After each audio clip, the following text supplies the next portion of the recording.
بسم اللہ الرحمن الرحیم۔ ایک انتہائی اہم سوال کیا گیا کہ روح کیا چیز ہے۔ یاد رکھیے، اس کو مکمل طور پر سمجھنا یہ ہماری عقلوں کے بس کی بات نہیں۔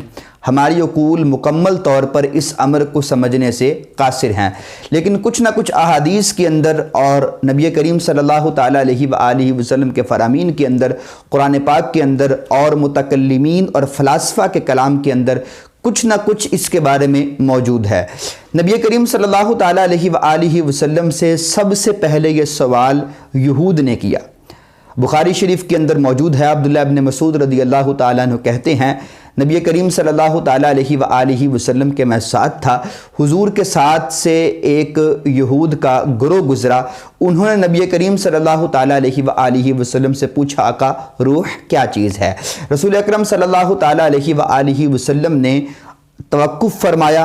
اللہ تبارک و تعالیٰ کی طرف سے سورہ بنی اسرائیل کی آیات نازل ہوئیں، نبی کریم صلی اللہ تعالیٰ علیہ وآلہ وسلم نے اس کو بیان فرمایا۔ امام فخر الدین رازی علیہ رحمہ نے مفاتیح الغیب کی 7ویں جلد کے اندر آپ نے فرمایا کہ یہ سوال یہود نے نہیں کیا تھا، بلکہ کفار و مشرکین کو سمجھایا تھا کہ نبی کریم صلی اللہ تعالیٰ علیہ وآلہ وسلم سے روح کے متعلق سوال کریں۔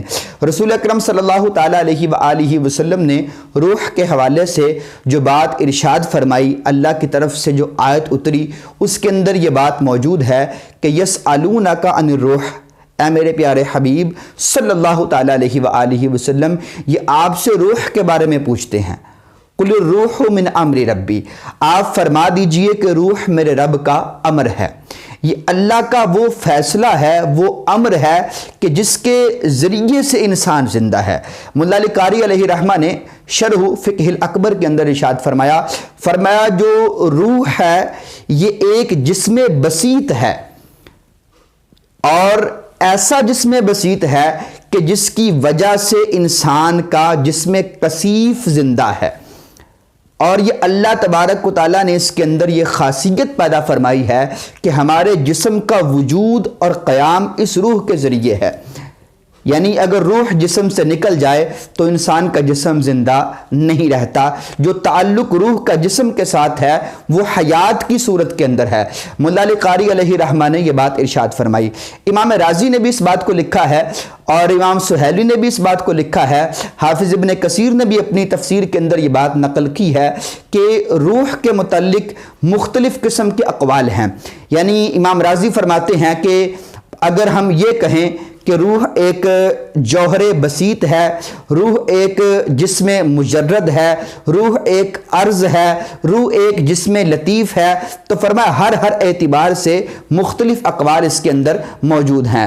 آپ نے فرمایا کیا ہم روح کے متعلق یہ بات کہہ سکتے ہیں کہ روح ایک ایسا جسم ہے جو جسم لطیف ہے؟ لطیف اور کثیف سے مراد یہ ہوتا ہے کہ جسم لطیف وہ ہے کہ جس میں سے لائٹ گزر سکتی ہے، اور جسم کثیف وہ ہوتا ہے جس میں سے لائٹ نہیں گزر سکتی، جو مادہ رکھتا ہے۔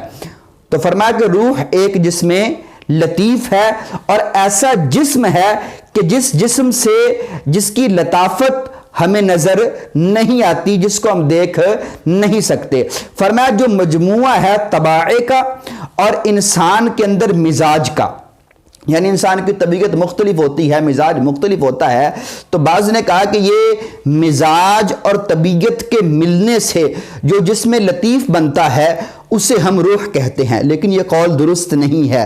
دوسرا قول آپ نے یہ ذکر کیا، آپ نے فرمایا کہ روح کے متعلق بعض یہ کہتے ہیں کہ یہ ایک جسم موہوم ہے، یعنی ایک ایسا جسم ہے جس کو ہم نے وہم کے اندر، عقل کے اندر، گمان کے اندر خیال کر لیا کہ یہ ایک جسم ہے، جب اس کو ہم دیکھ نہیں سکتے تو اس کا وجود نہیں ہے۔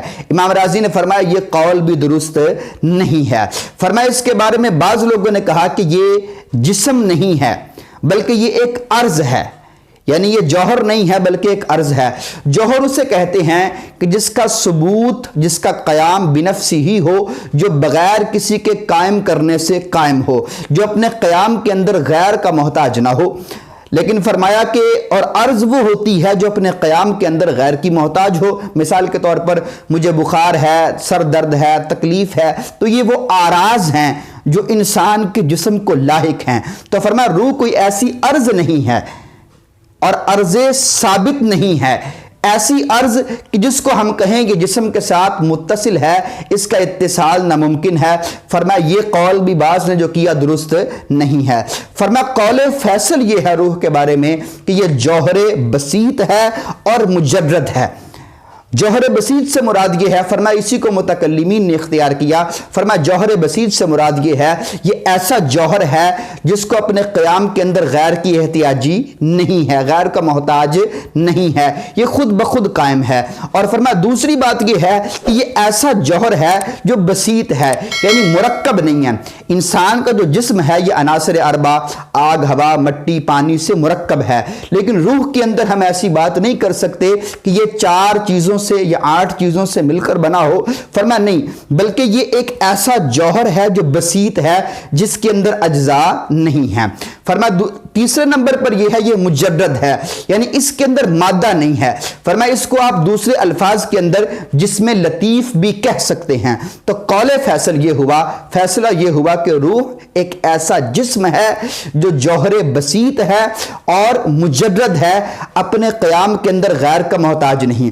فرمایا کہ اللہ تبارک و تعالیٰ نے اس کے اندر یہ خاصیت پیدا فرمائی ہے کہ یہ انسانی جسم میں داخل ہے اور اس کی وجہ سے جسم کے اندر حیات باقی ہے اور جسم زندہ ہے۔ یہ ہماری پہلی ویڈیو تھی۔ انشاءاللہ دوسری ویڈیو کے اندر جسم اور روح کا تعلق عالم برزخ میں کیا ہوتا ہے اس کو واضح کیا جائے گا۔ اللہ تبارک و تعالی ہم سب کو دین کو سمجھنے کی توفیق عطا فرمائے، آمین بجاہ النبی الامین عز و جل، وصلی اللہ تعالی علیہ وآلہ وسلم۔